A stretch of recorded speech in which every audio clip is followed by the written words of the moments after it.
Thanks for joining this session, Building Observable Applications while Upholding Data Security Standards.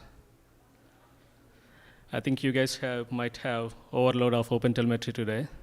This is one of those sessions, but I'm not going to go into the basics of OpenTel. I'm going to talk about some of the advanced use cases we are exploring with OpenTel. I'm Sateesh Mamidala. I'm a distinguished engineer at CapitalOne. I have about 20 years of experience, but for the last 10 years, my focus has been primarily on the observability. And I've worked with multiple open source tools and also contributed back and also with multiple vendor tools. Let's talk about observability. Observability is the ability to monitor and understand the system state by examining its logs and metrics. It is very crucial when you deploy your applications in cloud because you'll be interacting with multiple managed services as well. And observability ensures the reliability, performance, and security of your applications and infrastructure. It tracks execution of an application by recording information about its behavior and performance. There are three signals we look at when you want to get visibility inside your applications. The first one is the tracing. You usually get the traces when you instrument your application with the agents, or you can use the APIs and SDKs to get whatever data you want into the observability. That will give you the performance of each transaction that is going into your application and also the method level details. And the next signal is the metrics, that is the quantitative information, whether you can have the business-related metrics or anything about the state of your infrastructure itself, like the CPU, memory, etc. The third signal you need is the logs, where it is helpful for debugging anything or troubleshooting during an incident. So you can use multiple tools for this, whether you can send all of these signals to one tool or you can send it to multiple tools.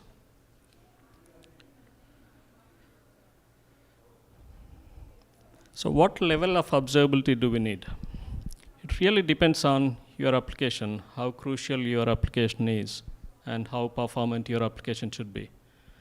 There are different kinds of monitoring, your application performance monitoring, and you have database monitoring or infra monitoring, and synthetic monitoring is where you check the health of your endpoints, or real user monitoring that is crucial when you have a customer-facing applications, especially in the financial world, where you get the monitoring from the user's perspective. It not only includes the response times from your server, but it also includes the network latency that is introduced when the user sees your application.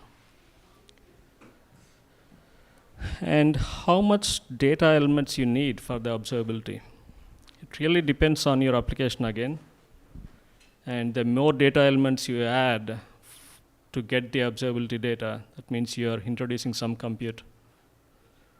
And you should also think about how valuable the data is during your instance. The more data you have to sift through a lot of information. And it may have the negative effect. And you should also think about what type of data are we introducing in your observability. You should not have any sensitive data, and that throws its own challenges. So you have to find the right balance on what data elements you need for observability, especially for the financial critical applications or any enterprise critical applications. So how do you collect this data? There are essentially two ways to collect this data, whether you use any vendor instrumentation or anything like OpenTelemetry. The first one is the auto instrumentation, where you don't need to change any of the code, but use the agents directly offered by them. And the next one is the manual instrumentation, where you use the SDKs and APIs. Essentially, you build your own monitoring on top of your code. So auto instrumentation only caters about around the edge of the applications. if you want to get more detailed insights on what's going on inside your application, you need to go for the manual-based instrumentation. And the essential benefits of auto instrumentation is ease of use. It means you don't need to change any of the code. And if you want to remove instrumentation, you can remove that any time. And they also support wide variety of libraries and frameworks that you usually use inside your application. But the drawback is you will have only limited granularity. You don't have much control over what data it is collecting. And there is a potential for performance overhead as well. And this becomes tricky on how you are deploying your applications. Because for high sensitive, time performance critical applications, you have to be very careful when you are using the auto instrumentation, because they try to check for a lot of libraries, whether your application is using or not. And it also depends on your deployment type, especially if you are using short-lived lambdas, then any auto instrumentation you are going to add, it's going to add cold start to your functions themselves, and it increases the response times of your applications. So with the manual instrumentation, what do you get of manual instrumentation? You get granular control.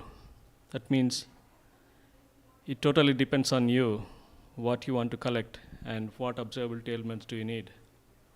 And it has minimal performance overhead because you are going to target only the methods or the code inside your application, what you need to be visible.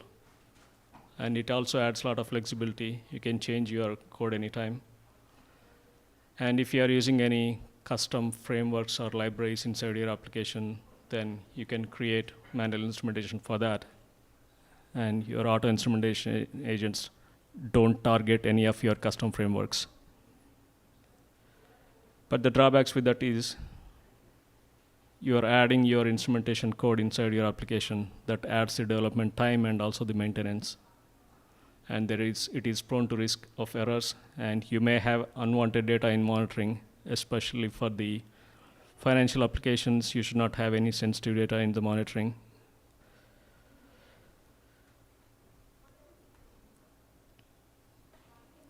So what are you looking for when you are monitoring the high performance systems which are time critical and who should have very less latency? So this really depends on how much performance overhead your application can handle. So the usual strategy is go with the auto instrumentation, and if you want any granularity of the data, then go for manual instrumentation. But that may not cover all of your scenarios.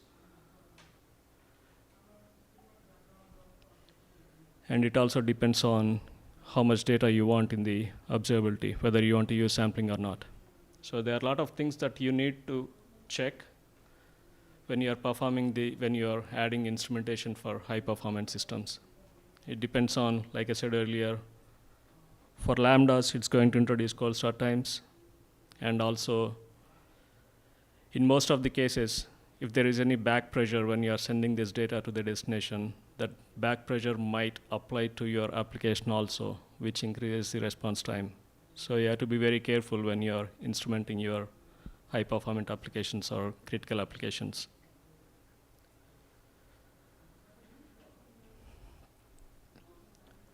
So what are data security standards? These are very important for any financial organizations, that they need to follow all of these regulations on unauthorized access to the sensitive data and how they are securing this data. So whatever elements or data elements you are going to introduce into your observability, you have to make sure that there is no secure data or confidential information in that. Almost all organizations presently deal with data, and whether it's a small business where they have their customers' information in a laptop, or any giant banks who deal with massive volumes of data increasing including personal and financial information. This is very critical because there are a lot of negative impacts to the organization itself when you have any sensitive data leaking into the observability platforms, because observability platforms are not highly restricted. Everybody has access. Can you give an example of this? Because I thought instrumentation is only to find the runtime, how fast it is, how much memory it's using, and stuff like that. Yes, when you are doing the manual instrumentation or when you are getting the logs into your observability platform, there is a chance that the developers inadvertently include the sensitive data inside the logs. So that is very critical when you are sending all of this to the observability platforms themselves, because they are open to everybody, including the developers, operations, and product owners, or everyone. So what are the impacts? Data privacy. All the financial institutions need to protect all the sensitive data from unauthorized access. That means if you have any sensitive data leaking into the observability platforms, it is a cyber risk. And there are fines that the organizations have to pay when they find out in the audits. And the security, sensitive data exposure can lead to data breaches and all those things. And there are regulatory requirements the financial institutions need to follow. And reputation and trust. Any exposure can damage a company's reputation, as users don't likely to trust the business anymore. So what kind of data should not be in observability systems? Any human data, any data that is related to natural person or any PIA information, this is very critical. Any information that is used to distinguish an individual's identity, such as name, SSN, or anything, or NPI. Usually people think less of this NPI, but this is very critical because it might lead to insider trading also if anybody gets hold of that information about the company or its financial products or how it's doing, or any legal information. What other types? You should also not include any cyber-related data like the user IDs or any sensitive payload information in the request. So you should also try to avoid anything in the query parameters also inside the observability platforms. Any API keys, session tokens, you have to redact before sending it to the destination. And anything related to the bank itself, account details or credit card numbers or anything, transaction history, or users, consumers, income and employment details, all of those should be redacted. So which place is better to redact the sensitive data? Reactive is always going to be expensive, because when you are going to send it to the destination, you have to scan all of this data and search for the patterns. If there is any sensitive data that has already leaked, it is going to be expensive. That's why you have to put measures and controls in place at the source itself. Your data should not go beyond the application boundary. So you should try to redact all of that on the host machine itself, that none of these secure or sensitive data or confidential data should enter the observability systems. How OpenTelemetry can help? As you all know, OpenTelemetry is a vendor-neutral open source framework that can be used to collect and transform the data and export the data to any destinations. And it supports both auto instrumentation and manual instrumentation, and it has integration with all the popular libraries and frameworks. Hotel collector, this is the important component, or I would say primary component in the whole OpenTelemetry framework. This is where you can transform the data on however you want to. This is very useful for any advanced use cases other than just the observability. It can receive any type of data, and not just the open source receivers that you have available. You can build your own receivers. You have the framework already built in on how to create your own receivers. And you can build your own processors, how you want to process the data. and there are multiple exporters available. Some of the examples I can tell on how you want to build your receivers. If you want to provide backward compatibility for any of your existing applications, you can build your own receivers. Let's say for logs, currently OTLP, OpenTelemetry collector, expects those logs in the OTLP format. But for that, you don't need all your applications to generate the logs in that format. Instead, you can build a receiver yourself on how your applications or backbook applications are currently generating those logs, and create a receiver that can convert that your specific format into the OTLP format. Once that receiver is built, then everything falls into place. Any processor can apply that processing into that OTLP format, and you can use the rest of the pipeline pretty easily. You don't need to change anything there. So OTel provides that flexibility in the OpenTelemetry collector. And there are multiple ways on how to redact the sensitive data or any confidential data and how to filter that data. There are multiple processors available from the OTel already. There's a redaction processor, filter processor, attribute processor, transform processor. So it depends on what you want to do with that type of data. You can either redact that whole data record itself, or you can redact specific attributes from that record.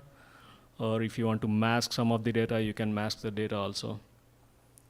And not just one processor, you can chain these processors in the formation, and you can input one processor data to the other processor to do additional filtering as well. So OTel gives you that flexibility.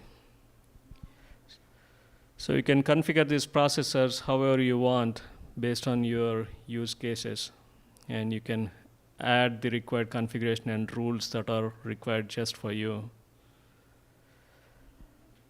But one thing you have to keep in mind is it takes some memory and CPU also. So you need to have all the configuration that is very specific to your application. It also depends on the TPS of your applications, how much data it is trying to send. And you have to allocate specific memory to the OpenTelemetry collector, because it has additional capabilities of enriching and batching and queuing. Those are the important things. And if you see any back pressure, if OTel collector is not able to export to the destination, then it's going to queue, and that queue is going to take up the memory. So you have to be very careful on how much queue size and batch sizes you are using when configuring the OTel collector. This is very important when you deploy your applications in either Fargate or Lambdas, because you have to specify each process how much it's going to take. And you have to make sure that OpenTelemetry collector does not take more than that. So that configuration is very important. So this is a usual configuration. This is not a low level, but I would say high level. So you have your service and you have OTel APM agents, and you can have the OTel collector running on the same host where it receives the traces, metrics, and logs and send it to the observability platform. This is how you configure the OpenTelemetry collector, and you can have the sensitive data redaction along with the additional processors that you need. And the same configuration or same type of deployment can be used for the containerized applications as well. So you can have multiple containers. If they're running on the same EC2 host, you can use the same OTel collector. It can receive all these signals from multiple containers and still process the same.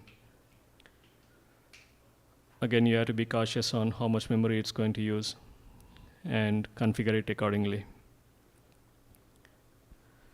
For Fargate, you can have OTel collector running as a sidecar, and that can receive all of these from the main container. And you have to make sure enough memory is available, because like I said, the back pressure can quickly either bring down your sidecar, and you have to be very careful and decouple the sidecar startup from the main container itself. If we couple them together, if sidecar is not able to start, then your main container will not start.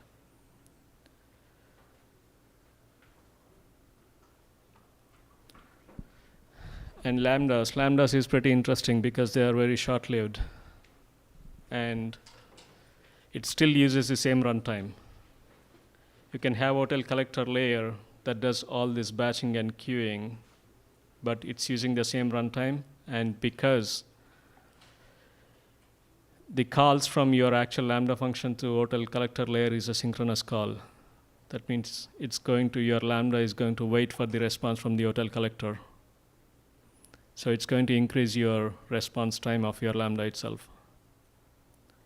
So for the time-sensitive applications, you have to be very careful on how you are configuring your hotel collector layer. So the timeouts are very important when you are setting up your collector layers for Lambdas. You have to define timeout at both the Lambda functions and also the hotel collector layer to the destination on how much time it can wait.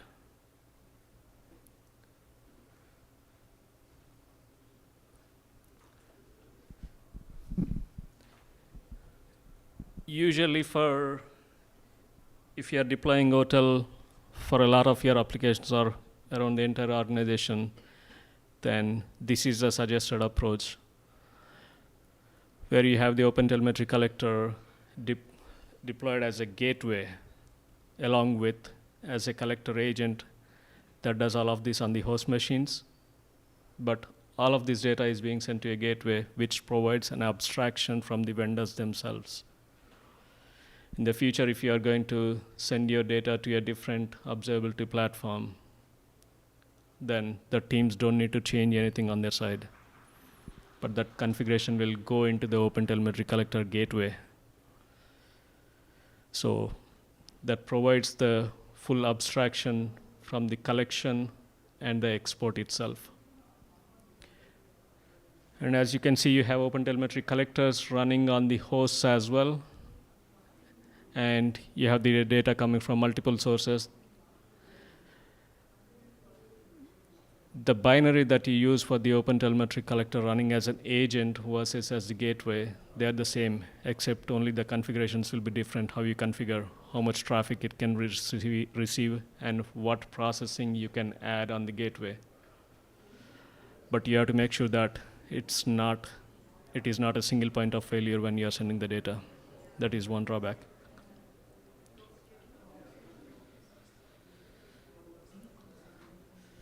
Some of the other use cases, how you can use OpenTelemetry.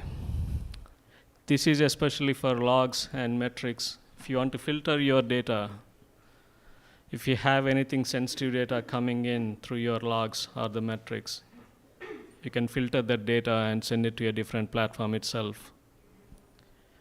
And if you have any cyber use cases or audit use cases, or where you have customer events happening on the browser side, on the user side, if you want to send them to an audit platform, then you can set up all those rules on the hotel collector itself and filter the data and send that data to a different destination or to multiple destinations. So it effectively acts as a data pipeline where you can process and enrich based on your needs.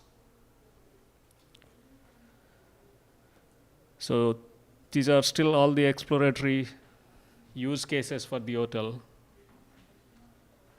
but there is a lot of innovation that can happen in the hotel collector. You can use it for multiple other use cases other than observability itself, because it's a simple framework where you can process and enrich the data, but your framework is already there on how you want to export, and you can send to multiple destinations.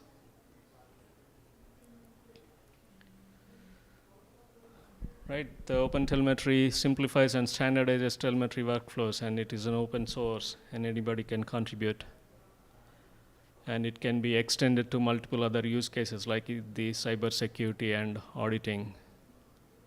And you can process your data in any way you want based on each organization's needs.